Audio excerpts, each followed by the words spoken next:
Shalom saudara dalam Tuhan. Saudara, di luar sana banyak orang yang meragukan Yesus sebagai Tuhan. Bahkan tidak sedikit dari mereka yang memang tidak percaya bahwa Yesus adalah Tuhan. Ada yang mengatakan bahwa Yesus manusia, Yesus hanya nabi, Yesus diangkat menjadi Tuhan, dan lain sebagainya. Nah, saudaraku dalam Tuhan, apakah benar demikian? Apa kata firman Tuhan tentang Yesus? Apakah Yesus adalah Tuhan? Apakah Yesus mengatakan bahwa dirinya adalah Tuhan? Saudaraku dalam Tuhan, tanpa berlama-lama, mari kita melihat beberapa ayat di video berikut dan nanti kita pahami secara bersama sehingga kita mengerti bahwa Yesus adalah Tuhan dan Juru Selamat. Mari kita baca di dalam Injil Yohanes pasal 14 ayat pertama dan seterusnya. Saya bacakan bagi kita dengan perikop rumah Bapa. Janganlah gelisah hatimu, percayalah kepada Allah, percayalah juga kepadaku. Di rumah Bapakku banyak tempat tinggal. Jika tidak demikian, tentu aku mengatakannya kepadamu. Sebab aku pergi ke situ untuk menyediakan tempat bagimu.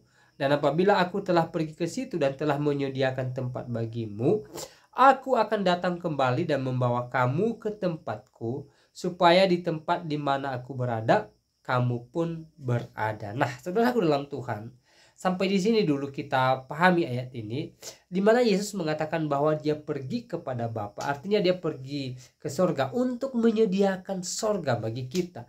Jadi Yesus menjamin bahwa orang yang percaya kepadanya itu masuk sorga. Pertanyaannya, kenapa Yesus berani menjamin sorga bagi orang percaya, sementara sorga itu miliknya Tuhan? Kenapa? Karena Yesus adalah Tuhan itu sendiri. Dan dia berhak menjamin sorga bagi orang percaya. Jadi dalam hal ini, Yesus sedang menunjukkan dirinya sebagai Tuhan. Kita lanjut di ayat yang keempat. Dan kemana aku pergi, kamu tahu jalan ke situ. Kata Thomas kepadanya, Tuhan, kami tidak tahu kemana engkau pergi. Jadi bagaimana kami tahu jalan ke situ? Kata Yesus kepadanya, Akulah jalan dan kebenaran dan hidup. Tidak ada seorang pun yang datang kepada Bapa kalau tidak melalui aku. Sekiranya kamu mengenal aku, pasti kamu juga mengenal Bapakku. Sekarang ini kamu mengenal dia dan kamu telah melihat dia. Ya, jadi di sini Yesus mengatakan bahwa dia adalah jalan ke sorga. Ya, tanpa melalui dia tidak ada seorang pun yang bisa masuk sorga. Jadi Yesus meyakinkan kita sebagai orang percaya bahwa di dalam dia ada keselamatan. Di dalam Yesus orang bisa masuk surga, dan hanya melalui dia ya orang bisa masuk ke dalam kerajaan surga. Ini Tuhan Yesus sedang menguatkan iman kita bahwa memang dia adalah Allah itu sendiri. Kita lanjut ayatnya yang ke-8 dan seterusnya. Kata Filipus kepadanya, Tuhan, tunjukkanlah Bapa itu kepada kami, itu sudah cukup bagi kami. Kata Yesus kepadanya, telah sekian lama aku bersama-sama kamu, Filipus, namun engkau tidak mengenal aku. Barang siapa telah melihat aku, ia telah melihat Bapa. Bagaimana engkau berkata, tunjukkanlah Bapa itu kepada kami? Tidak percayakah engkau bahwa aku di dalam Bapa dan Bapa dalam aku? Apa yang aku katakan kepadamu, tidak aku katakan dari diriku sendiri, tetapi Bapa yang diam di dalam aku, dialah yang melakukan pekerjaannya. Ya. Nah, sampai di sini dulu Yesus lagi-lagi menunjukkan dirinya sebagai Tuhan kepada murid-muridnya dan tentunya kepada kita sampai saat ini. Ya, dia mengatakan bahwa dia di dalam Bapa dan Bapa di dalam dia. Di sini Yesus menunjukkan kesetaraannya dengan Allah.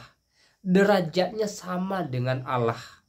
Kenapa Yesus berani menunjukkan diri bahwa dia setara dengan Allah dan dia adalah Allah? Karena memang dia adalah Allah. Dia adalah Sang Firman yang menjadi manusia untuk menebus orang percaya sehingga orang percaya kepadanya tidak binasa, melainkan beroleh hidup yang kekal sesuai yang dicatat dalam Injil Yohanes pasal 3 ayat 16. Ya, kita lanjut ayatnya yang ke-11 sampai seterusnya. Percayalah kepadaku bahwa aku dalam Bapa dan Bapa dalam aku, atau setidak-tidaknya Percayalah karena pekerjaan-pekerjaan sendiri. Aku berkata kepadamu, sesungguhnya barang siapa percaya kepadaku, ia melakukan juga pekerjaan-pekerjaan yang aku lakukan, bahkan pekerjaan-pekerjaan yang lebih besar daripada itu. Sebab aku pergi kepada Bapa, dan apa juga yang kamu minta dalam namaku, aku akan melakukannya supaya Bapa dipermuliakan dalam Anak. Jika kamu meminta sesuatu kepadaku dalam namaku, aku akan melakukannya. Ya. Di ayat 11 dan 12 Yesus lagi-lagi mengesahkan bahwa Dia adalah Allah. Dan di ayat 13 dan 14 Yesus mengatakan bahwa apa saja yang kamu minta dalam namaku, aku akan melakukannya. Ya. Pertanyaannya, siapa sih Yesus sampai Dia berani mengatakan bahwa apa saja yang kamu minta dalam namaku, aku melakukannya, aku memberikannya, aku mengabulkannya. Ya. Saudaraku dalam Tuhan, ini ucapan yang sangat besar dari Yesus, di mana dalam kalimat ini lagi-lagi Yesus menunjukkan dirinya adalah Allah yang berkuasa, yang mampu mengabulkan segala permintaan kita, segala doa kita. Dia mampu menjawab segala keluh kesah kita, dan Dia mampu menolong kita di setiap momen kehidupan kita. Kenapa Dia mampu melakukan itu? Karena Dia adalah Allah itu sendiri. Jadi sudah banyak ayat ya, ayat 1 pasal ini aja sudah banyak ayat di mana Yesus menunjukkan dirinya sebagai Tuhan. Ya. Nah, saudaraku dalam Tuhan, kita lompat ke pasal 15 ayat pertama dan seterusnya. Dengan perikop pokok anggur yang benar. Akulah pokok anggur yang benar dan Bapakkulah pengusahannya. Setiap ranting padaku yang tidak berbuah dipotongnya, dan setiap ranting yang berbuah dibersihkannya, supaya lebih banyak berbuah. Kamu memang sudah bersih karena firman yang telah kukatakan kepadamu. Tinggallah di dalam aku dan aku dalam kamu. Sama seperti ranting tidak dapat berbuah dari dirinya sendiri kalau ia tidak tinggal pada pokok anggur. Demikian juga kamu tidak berbuah jikalau kamu tidak tinggal di dalam aku.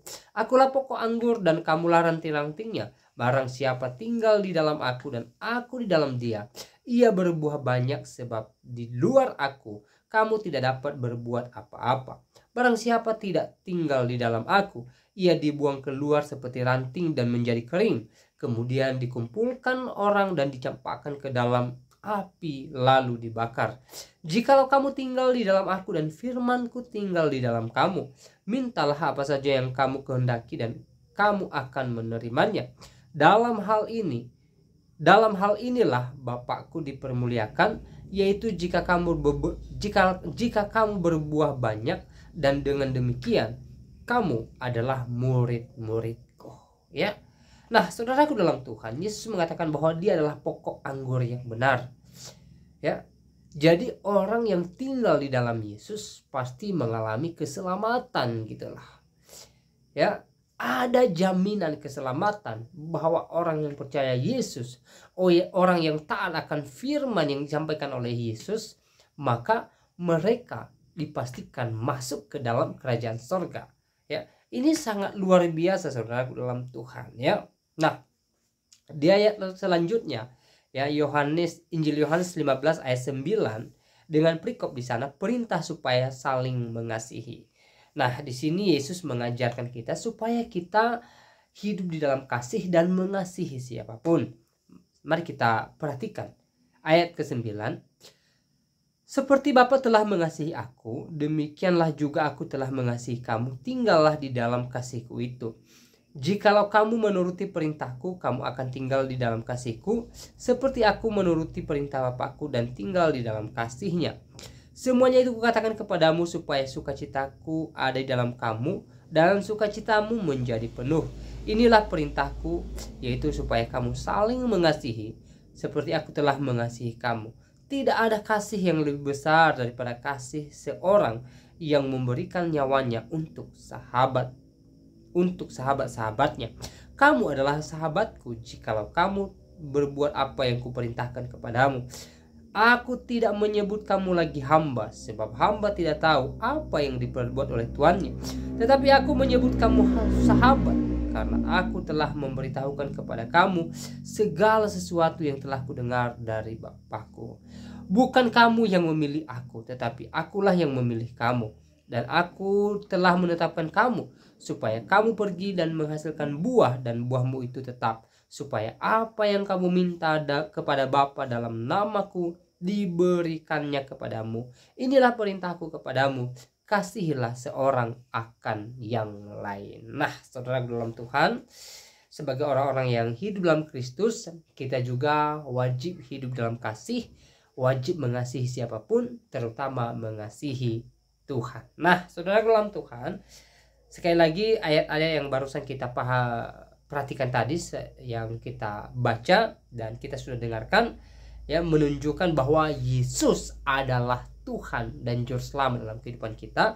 Dan semoga penjelasan singkat ini memberkati kita, menguatkan iman kita, dan Tuhan Yesus Kristus memberkati kita sekalian. Shalom.